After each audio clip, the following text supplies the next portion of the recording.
The Italian mafia boss heard the African lady waitress speak to his mama in Italian and said, "You just stole my heart." The city of Rome glowed like molten gold under the soft amber streetlights. The night hummed with the chatter of tourists, the clinking of wine glasses, and the slow rhythm of an accordion playing somewhere in the distance. But inside Ristorante del Mare, time moved differently. The air was scented with basil, roasted garlic, and the faintest trace of sea salt from the Mediterranean breeze that slipped through the open windows. Among the elegant chaos of waiters gliding between tables and chefs shouting orders from the kitchen, there was one who moved differently, Amara. Tall, graceful, and quiet as a sigh, her dark curls were neatly tied under a modest scarf, her deep brown skin glowing under the restaurant lights. She spoke only when necessary, her voice soft but steady, her Italian accent subtle, too perfect for a foreigner, some might say. But no one ever asked.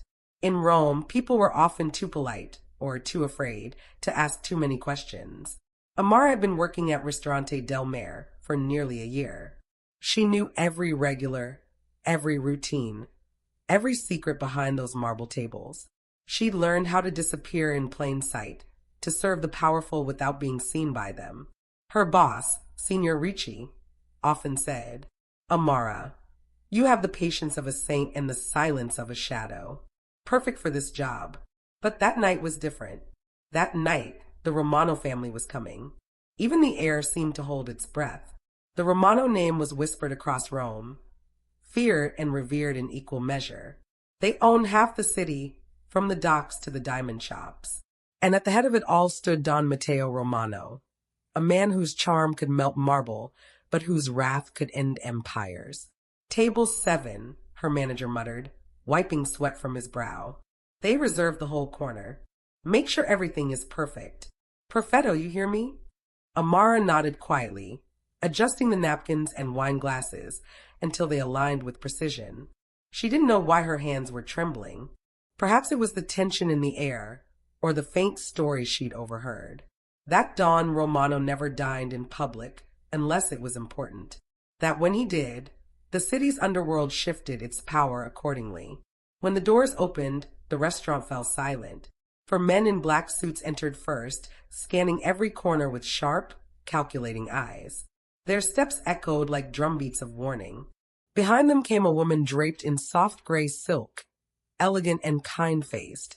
She looked too gentle to belong to that world. And then he appeared, Matteo Romano, tall, broad-shouldered, dressed in a tailored black suit that caught the candlelight. His hair was dark, his jawline precise, and his eyes, those deep, unreadable eyes, carried a weight that could silence any room. He wasn't loud, didn't raise his voice, didn't need to. Power followed him like a shadow. As he took his seat beside his mother, Amara's heart skipped a beat. She didn't know why. There was something magnetic about him. Not just his looks, but his stillness. The way he scanned the room with calm authority, like a king assessing his kingdom. She brought water to the table, keeping her eyes lowered. "Buonasera, Signor Romano." "Signora," she murmured respectfully. His mother smiled kindly. "Thank you, cara." Amara nodded, retreating to fetch the wine list. But even as she walked away, she could feel Matteo's gaze following her, quiet, curious, unreadable. Behind the counter, her co-worker whispered, "Careful, Amara. He looks at people the way lions look at prey." Amara forced a small smile but said nothing. She didn't believe in danger until it stood in front of her.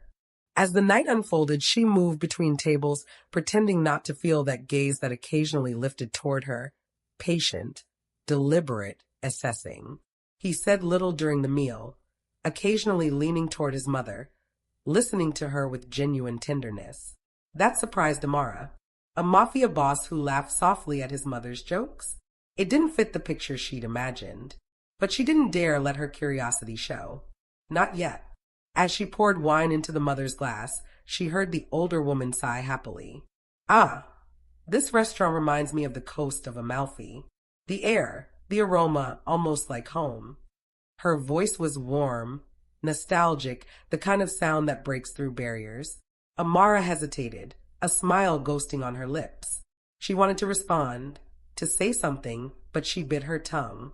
Her secret had kept her safe for so long. Speaking Italian too fluently would raise questions she couldn't answer. So she simply bowed and walked away.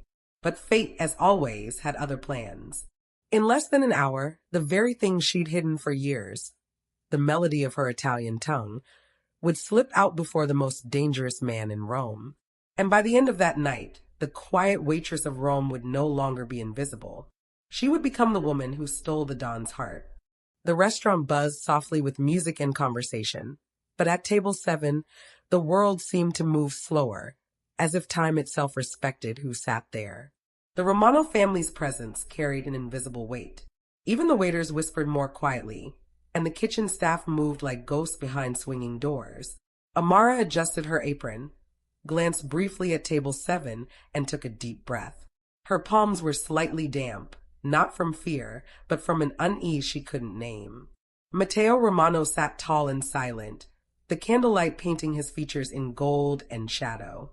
His mother sat beside him, Signora Lucia Romano, her elegance softened by age, her eyes kind but sharp. The kind of woman who'd seen power, pain, and love in all its forms and still smiled through it. Amara approached their table with a tray of dishes balanced perfectly in her hands, roasted lamb with rosemary, truffle risotto, and baked sea bass sprinkled with lemon zest. Per favor, she murmured gently as she placed each dish before them. Lucia looked up, eyes gleaming with warmth. Oh, you speak a little Italian, cara? Amara froze, her pulse skipping. Just a few words, signora, she replied quickly in English. The old woman nodded approvingly. Your pronunciation is beautiful. You must have studied. Amara smiled politely, bowed slightly, and turned to leave. She could feel Matteo's gaze on her, steady, unreadable. It was the kind of look that made her skin hum with awareness. She returned minutes later with a bottle of Montepulciano d'Abruzzo and began to pour it carefully. The soft gurgle of the wine was the only sound between them. Lucia tilted her head. You remind me of someone, she said thoughtfully. An old friend from Naples.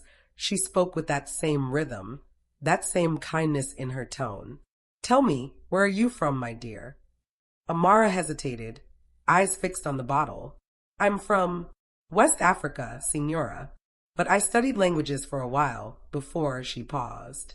Before life changed. Lucia nodded knowingly, as if she understood without needing words. Life always changes when it wants to, she said softly. But languages, they stay. They are gifts, you know. They connect souls.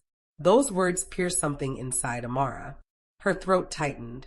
"È vero, signora," she whispered without thinking. "It's true, ma'am." Silence. The moment stretched. Even the background music seemed to fade. Lucia's face lit up, delighted. "Oh, you do speak Italian. And beautifully." Amara blinked, realizing what she'd done. Her lips parted in shock. She hadn't spoken Italian out loud in months, not since she fled her old life, not since Rome became her refuge. She stammered. "I only know a little." But Matteo spoke for the first time that night. His voice was low, smooth, and commanding, the kind of tone that carried authority without effort. "Solo un po'," he repeated softly, leaning slightly forward. That didn't sound like a little, signorina. Amara's heart pounded. His accent rolled over her name like velvet and thunder. Lucia laughed gently, oblivious to the tension crackling between them. "Oh, Matteo, don't tease her. She's wonderful. Finally, someone in this place who doesn't butcher our language." Matteo's lips curved slightly, a rare, faint smile that didn't quite reach his eyes. "Indeed," he said, eyes still locked on Amara. She lowered her gaze quickly, pretending to adjust the plates. Her cheeks burned. She could feel the heat of his attention like sunlight through glass. "Come si chiama, signorina?" Lucia asked warmly. "What's your name, miss?" "Amara," she said quietly. The name rolled gently off her tongue, and Matteo's gaze softened at the sound of it. "Beautiful name," Lucia said. "It means something, doesn't it?" "Yes," Amara replied, smiling faintly. "In my language, it means grace." Lucia clapped her hands softly. "Grace. Oh, how lovely. A name and a presence to match." Matteo studied her, the subtle tremor in her hands, the calm in her voice. Something about her was different. Not just her language, her restraint, her dignity. The The way she carried herself like someone who had learned to be invisible but could never quite hide her light. As Amara stepped away to serve another table, Matteo leaned toward his mother. "Where did they find her?" he asked quietly. Lucia smiled knowingly. "Maybe you should ask her yourself, Figlio mio." He chuckled softly. "Perhaps I will." From behind the counter, Amara exhaled shakily, trying to steady her heart. She didn't mean to speak Italian.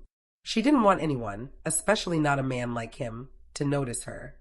But fate had a strange way of unveiling secrets when hearts were unguarded. That single exchange, one slip of the tongue, had set something in motion. And though she didn't know it yet, that moment would change everything. Matteo Romano had heard hundreds of voices in his life. Pleas, threats, lies, prayers. But none of them ever sounded like hers. Her voice, warm and melodic in his mother's language, had cut through the noise of his world. And for the first time in years, the Don of Rome felt something new stirring in his chest, something dangerous, and yet profoundly human. By the time Amara returned to clear the table, his gaze followed her like a secret he didn't want to share. She'd spoken a few words in Italian, but to him, it had sounded like poetry. And Matteo Romano, the man feared by all, realized with quiet certainty, that woman just stole my heart. The dinner crowd had begun to thin out, and the restaurant hummed with that quiet calm that comes only after hours of service, clinking glasses, soft laughter, the rustle of linen as tables were reset for morning. Amara stood near the counter, wiping a tray with slow, steady movements, trying to silence the echo of that moment, the way the Don's voice had curled around her name. She shouldn't have spoken Italian. She knew better. Every time she got comfortable, fate reminded her that she was still hiding. Amara, the sound of her name, deep, deliberate, made her heart stutter. She turned, and there he was, Matteo Romano, the Don of Rome. No guards now, no entourage, just him, tall, imposing, and impossibly calm, like a storm disguised in a tailored black suit. He leaned lightly against the counter, his tie slightly loosened, his cufflinks glinting under the dim light. Every movement was controlled, yet predatory, like a man who never did anything by accident. Amara straightened instinctively, clutching the tray to her chest. "Good evening, sir. I hope everything was to your liking." He smiled faintly. The food was excellent, but the highlight of the night. He paused, his eyes holding hers with unnerving steadiness. "Was hearing you speak to my mother." Amara's breath caught. "Oh, I didn't mean to." He raised a hand, stopping her apology before it could form. "Don't explain. It was unexpected. Beautiful, even." She blinked, confused. "Beautiful." Matteo tilted his head slightly, his lips curving with quiet amusement. "You speak Italian with a tone most natives can't even manage. It wasn't just grammar, Amara, it was soul. You spoke from it." Her pulse raced. "It was nothing, sir. I just wanted to be polite." He chuckled lowly, a sound that sent a strange shiver down her spine. "If that was politeness, then you're dangerous." Her eyes widened. "Dangerous?" He leaned in slightly, lowering his voice so only she could hear. "Because in one sentence, you managed to silence an entire room. Even me." Amara froze, her throat tightening. She didn't know how to respond. No one ever spoke to her like that. Not with that kind of raw, magnetic sincerity. Matteo studied her face for a long, quiet moment. "You've been working here long?" "Yes, sir. Almost a year." He nodded thoughtfully. "Strange. I've been coming to this restaurant for 5 years, and I never noticed you before." She smiled faintly. "Maybe you weren't looking." The corner of his mouth lifted. "Oh, I'm looking now." There it was, that subtle spark between them. A dangerous chemistry neither of them asked for, but neither could deny. Matteo's mother appeared briefly near the doorway, smiling when she saw Amara. "Ah, Matteo, don't keep the young lady from her work." Matteo's expression softened. "Va bene, Mama." "All right, Mama." Lucia waved sweetly and left, her laughter echoing as she was escorted out. When she was gone, Matteo turned back to Amara, eyes darker now, not with menace, but intensity. "My mother adores you already." "That's rare." Amara swallowed. "She's kind. It was an honor to serve her." He nodded slowly, then took a step closer. Close enough for her to catch the faint scent of his cologne, sandalwood, smoke, and something distinctly masculine. Tell me, Amara, he murmured, how many languages do you speak? She hesitated. 5. English, Italian, French, a little Spanish, and Yoruba. Matteo's brow lifted. 5. He gave a low whistle. You're full of surprises, aren't you? She smiled nervously. Languages are easier than people. He smirked at that. I might agree. A small silence fell, not awkward, but electric. Amara could feel her heart hammering in her chest. She wasn't sure if it was fear or fascination. Finally, Matteo broke the silence. You know, he said softly, his gaze unwavering. In my world, people lie, cheat, and betray. But no one ever surprises me. He paused, a faint, almost tender smile touching his lips. Until tonight. Amara blinked, uncertain what to say. Matteo straightened, adjusting his cuffs. His tone shifted, not playful but deliberate. You just stole my heart, Signorina. I'm not sure what you'll do with it, but it's already too late to take it back. Her breath caught. Don't joke like that, sir. I don't joke, he replied simply. Not about things like this. For a man with blood on his hands, his words were disarmingly pure, almost boyish in their honesty. It disarmed her. She looked away, flustered. I think you've had too much wine. He chuckled softly, shaking his head.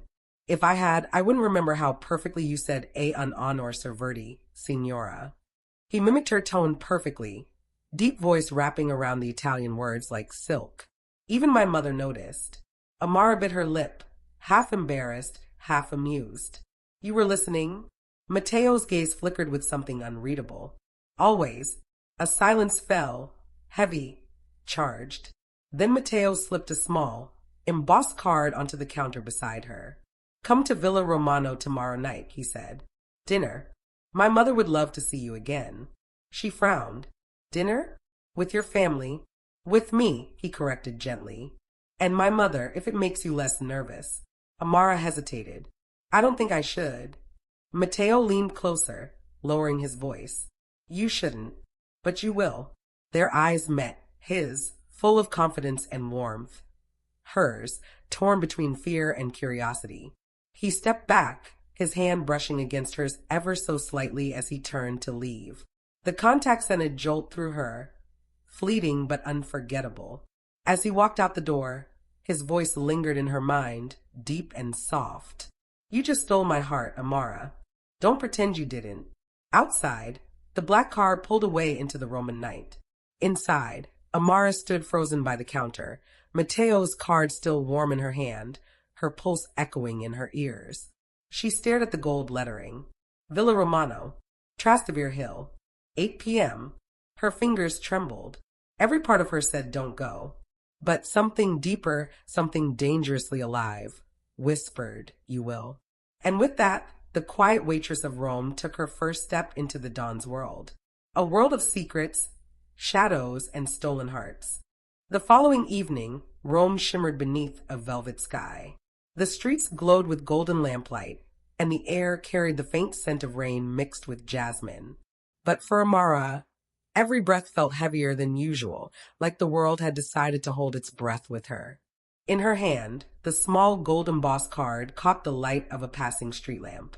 Villa Romano, 8 p.m. She had read those words 100 times.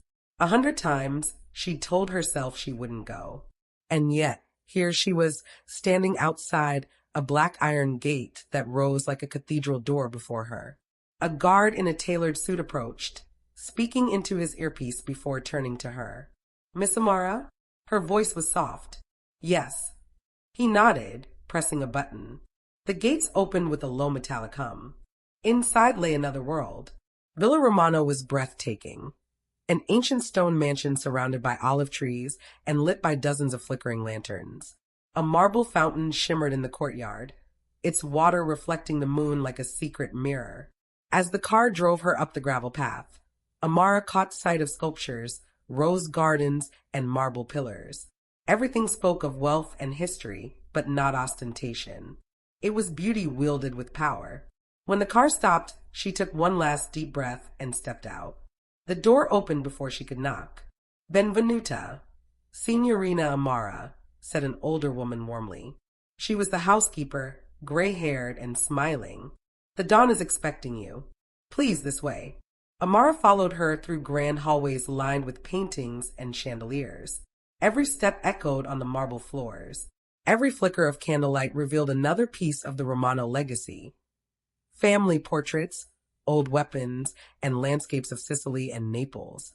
Then she heard it, laughter. Familiar and kind. Amara. It was Lucia Romano, sitting in a high-backed chair near the fireplace, wrapped in an elegant shawl. Her face brightened as Amara entered. "You came, my dear," Lucia said, clasping her hands. "Oh, how lovely to see you again." Amara smiled genuinely for the first time that evening. "Thank you for inviting me, Signora. Your home is beautiful." Lucia chuckled softly. "My son insists it's a fortress. I say it's too big for one man's loneliness." Amara looked down politely, unsure how to respond. And then she felt it. That quiet, magnetic shift in the air. Matteo Romano entered the room. He wore a black shirt, sleeves rolled up slightly, the top buttons undone. Not the suit from last night, something more relaxed, yet somehow more dangerous. A man comfortable in his own command. When his eyes found her, the faintest smile touched his lips. "You came," he said softly. Amara nodded, her voice barely above a whisper. "You invited me." He stepped closer. "And you accepted. That's not something people often do with my invitations." "Maybe that's because they're afraid," she said before she could stop herself. Matteo's smile deepened. "Are you?" Her breath caught. "Should I be?" He chuckled, gesturing to a seat beside his mother. "Not tonight." They dined together in a smaller room. Intimate, candlelit, filled with the aroma of basil and slow-cooked tomatoes. Despite the quiet hum of bodyguards stationed beyond the door, the atmosphere was oddly warm. Lucia spoke most of the evening, asking Amara about her favorite foods, her home, her family. Amara answered carefully, enough to be polite, but never too much to be vulnerable. At one point, Lucia sighed wistfully. "You know, Amara, you have such a graceful presence. When you spoke Italian yesterday, I felt joy. It reminded me of when I was young." Amara smiled. "That means a lot, Signora. I only wanted to make you comfortable." "You did more than that," Lucia said kindly. "You made my son smile." Amara blinked, glancing toward Matteo, who sat quietly, watching her. His expression was unreadable, but his eyes, they spoke volumes. After dinner, Lucia excused herself to rest. The housekeeper helped her upstairs, leaving Matteo and Amara alone in the dimly lit dining room. The silence was heavy, but not unpleasant. Just charged.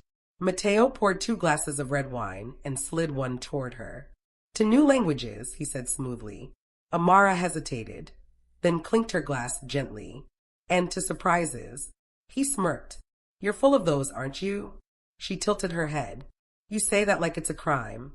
He leaned back, eyes never leaving hers. "In my world, surprises can be dangerous. But you..." He sipped slowly. "You're a danger I don't mind." Amara felt her pulse race. "You don't even know me." Matteo's tone softened. "Then tell me something true." Amara con grazia. Amara with grace. She hesitated, then said quietly, "I came to Italy to disappear." His jaw tensed slightly. "Disappear from what?" She looked down. "From a life I didn't choose. One that took everything." Matteo set his glass down, his voice gentler now. "You're not the only one who understands loss." When she finally met his gaze again, she saw something unexpected. Not the power of a dawn, but the sorrow of a man who had seen too much. He stood and walked toward the window, hands in his pockets, looking out over the gardens. People see the name Romano and think wealth, power, control. But they don't see what it costs. My father died for it. My brother disappeared because of it. My mother smiles because she has to. He turned, meeting her eyes again. "You think you're the only one hiding behind languages?" Amara's breath caught. "What are you hiding behind, Matteo?" He gave a faint, sad smile. "A kingdom built on fear, and a heart that forgot how to feel." The silence that followed was heavy, intimate, fragile. Then, the soft roll of thunder outside. Rain began to patter against the tall windows, streaking the glass with silver. Matteo stepped closer, his voice low. When I heard you speak to my mother, it was like hearing sunlight after years of silence. You don't even know what you did to me. Amara's chest tightened. Don't say things like that. You don't even know who I am. He smiled faintly. Maybe not. But I know what I feel when I look at you. Lightning flashed outside, illuminating his face, sharp, sculpted, haunted. Amara took a slow breath, trying to calm her racing heart. This isn't right, she whispered. Nothing about my world ever is, he replied softly. A moment of silence. Only the rain between them. Then Matteo reached out, not to touch, but to lift a stray curl that had fallen over her face. His fingers brushed her cheek for barely a second, but it was enough to make her shiver. Don't be afraid of me, Amara, he murmured. Her voice trembled. I'm not afraid of you. I'm afraid of what this could mean. He nodded slowly. Then we're both afraid of the same thing. Outside, thunder rolled again, distant, but deep. And as the rain fell harder, somewhere between fear and longing, they both realized this dinner had been more than an invitation. It was a beginning, a dangerous one. The night was quiet when the restaurant finally emptied. Soft jazz floated through the dim lights, mingling with the scent of espresso and polished wood. Amara was stacking silverware and wiping down tables, her apron dusted with faint traces of flour and wine stains. Every movement was measured, calm, graceful, but inside, her heart was uneasy. Ever since that night Matteo had walked her home, his presence lingered like a shadow she couldn't shake. He'd been to the restaurant twice since then, always sitting at table 7, always leaving after an hour of watching her from afar. No one else seemed to notice how his eyes followed her, but Amara did. She felt it in the air, in the way time slowed whenever he was near. Tonight, she thought she was alone, until she heard the faint sound of footsteps. Still working this late? She turned quickly, startled, and there he was, Matteo Romano. He wasn't in a suit tonight. He wore a dark turtleneck and an overcoat, simple but elegant. Without the tailored armor of power, he looked almost human. Mr. Romano, she said softly, clutching her cloth. We're closed. Did you forget something? He stepped closer, his voice deep but calm. I did, he said. A conversation. Her lips parted slightly. A conversation? He nodded, his gaze unreadable. I owe you one. My mother hasn't stopped talking about you since that dinner. She says you remind her of hope. Amara smiled faintly, shaking her head. Your mother is too kind. I just served the food. You spoke her language, Matteo replied. You spoke my language. That's not something we forget. There was something raw in his tone, something heavy, as though every word carried years of restraint. Amara set the cloth down and straightened. Why are you really here, Matteo? Her use of his name startled even her. He noticed. His lips twitched with amusement. I don't usually explain myself, he said, but you make silence feel dishonest. She froze. For a long moment, neither of them spoke. The candle on the counter flickered, throwing soft light across his face, the face of a man everyone whispered about but no one truly knew. Amara's voice broke the silence. You're not just some restaurant guest, are you? Matteo's gaze darkened slightly. He walked to one of the empty tables and sat down, gesturing for her to do the same. Sit, he said gently. Something in his tone, firm yet protective, made her obey. When she sat across from him, he exhaled slowly, as if releasing years of secrecy. My name is Matteo Romano, he said quietly. You already know that. But what most people don't say out loud is that the Romano family built half of Rome's wealth, and controls the other half. Amara blinked. Her breath caught. You mean? He smiled faintly, though it didn't reach his eyes. You already know what I mean. Her fingers tightened on her lap. Then why come here? Why talk to me? Matteo leaned forward, his eyes fixed on hers. Because for the first time in years, I wanted to hear something real. Real, she whispered. Yes. His voice dropped. Everyone around me speaks with fear, with greed. But when you talk, it's not about what you want from me. You just speak. Like my mother. Like truth. Amara looked down, her pulse racing. You shouldn't say these things to me. Why not? He asked softly. Because your world is dangerous, she said, and mine is fragile. He smiled a sad, knowing smile. Maybe that's why they fit. Her eyes lifted to his, and for a brief second, time dissolved. No Mafia, no Waitress, just two souls caught in a moment too powerful to deny. Matteo reached into his coat and pulled out something small, a delicate silver necklace with a tiny pendant shaped like a rose. This was my sister's, he said quietly. She used to say every rose has a thorn, but it still blooms anyway. I want you to have it. Amara shook her head immediately. No, I can't accept this. Please, he interrupted gently. It's not a gift. It's a promise. A promise that I won't let the thorns hurt you. Her heart trembled. She took the necklace slowly, fingers brushing his hand, and for a moment electricity sparked between them. Neither spoke. When she finally found her voice, it was barely a whisper. Matteo, if anyone sees us. They won't, he said simply. She wanted to believe him. But deep down, she knew every choice came with a price. Still, as he stood to leave, Matteo paused by the door and looked back at her. Amara, he said softly, his Italian accent curling around her name like a vow. From the first night, when you spoke to my mother, I haven't slept right since. He smiled faintly, half sorrow, half longing.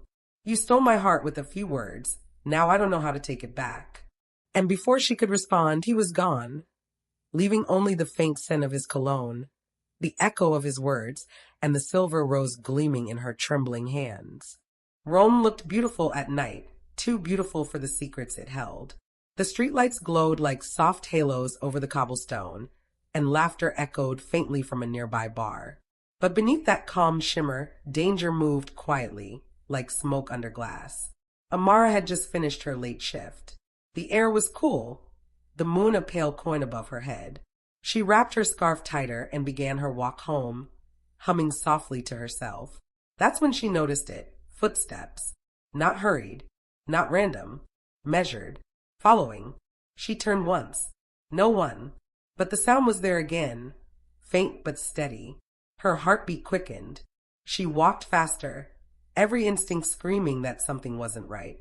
When she reached a narrow alley shortcut, the one she always used to save time, she hesitated, then shook her head.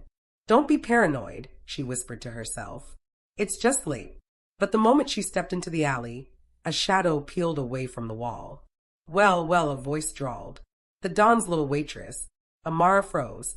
Two men stepped out from the darkness, tall, hard-faced, dressed in black. One held a cigarette, the other a knife glinting in the dim light. "W, what do you want?" she managed. The taller man smirked. "Just a chat. You see, our boss has been wondering why Matteo Romano, the man who never lets anyone close, has suddenly gone soft." Her stomach dropped. "I don't know what you're talking about," she said quietly. "Oh, I think you do," he replied, stepping closer. "Word travels fast in this city. He's been seen walking you home, talking to you, smiling at you." His grin turned cruel. "You must be something special, huh?" Amara backed up slowly, pulse racing. "Please, I don't know anything about his world." "Exactly," the second man sneered. "That's what makes you the perfect target." Before she could react, the first man grabbed her wrist. She gasped, struggling, her voice trembling. "Let me go." A low growl cut through the alley. "Touch her again," a voice said, calm and deadly, "and you won't have hands to regret it." Both men turned. Matteo stood at the mouth of the alley, flanked by two of his guards. His coat was open, his shirt slightly undone, his expression a storm barely contained. Amara had never seen him like that before. He didn't look like the man who spoke softly to her in the restaurant. He looked like the Don of Rome. "Matteo," she whispered. "Stay behind me," he said, his tone shifting to pure steel. The thugs laughed nervously. "Boss, You were just threatening her," Matteo interrupted coldly, stepping closer. "On my streets, in my city." His eyes flickered, dark and unblinking. "Who sent you?" Neither spoke. One of them swallowed hard. Matteo's jaw tightened. "I'll ask one more time." The silence that followed was heavy, until one of his men grabbed the shorter thug and shoved him against the wall. All right, he shouted. It was Vito. He said you've gone soft. That the waitress is your weak spot. Matteo's expression didn't change, but something dangerous flickered behind his eyes. Tell Vito, he said quietly. That softness is a luxury I no longer afford.